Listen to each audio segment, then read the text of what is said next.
La situation épidémiologique du Covid-19 au 6 mai 2020 se présente comme suit. Dans le monde, le nombre de cas cumulés est de 3 688 635 cas. Et le nombre de décès est de 258 085. Concernant l'Algérie, les principaux indicateurs des 24 dernières heures, il a été enregistré 159 nouveaux cas confirmés, 130 patients guéris, 16 patients en soins intensifs et 6 nouveaux décès. Dans le détail, donc avec les 159 nouveaux cas notifiés, le total cumulé des cas confirmés est de 4 997 cas répartis à travers 48 wilayas. Au cours des 24 dernières heures, 16 wilayas n'ont pas déclaré de cas, 24 wilayas ont déclaré entre 1 et 5 cas, 8 wilayas ont déclaré plus de 5 cas. Oran, Constantine, Tipaza, Ouargla et Tiaret ont notifié le plus de cas. 56% des cas sont des personnes actives âgées de 25 à 60 ans. Concernant les décès, les 6 nouveaux décès ont été enregistrés à Alger, Oran, Frenchla, Tipaza, Tiaret et Mascara. Le nombre cumulé de décès est de 476.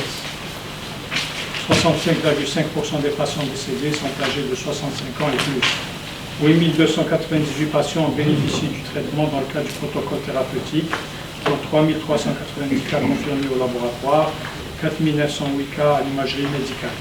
Le nombre total de malades guéris qui ont quitté les établissements hospitaliers est de 2197, dont 130 au cours des 24 dernières heures. Il est à noter enfin que 16 patients sont actuellement hospitalisés en soins intensifs.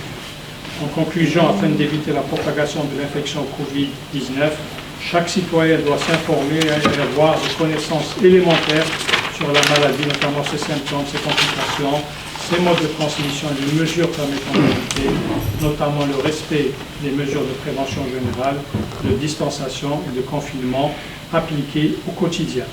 À cet effet, le site officiel du ministère de la Santé, www.santé.gov.bz, ainsi que le numéro vert 3030 au niveau du centre d'Algérie Télécom et des 48 directions de la santé du Wilaya sont à la disposition des citoyens pour répondre à toutes leurs sollicitations. Nous rappelons également la nécessité d'éviter de mettre en danger les personnes âgées et celles souffrant de maladies chroniques qui risquent de développer des symptômes graves de la maladie.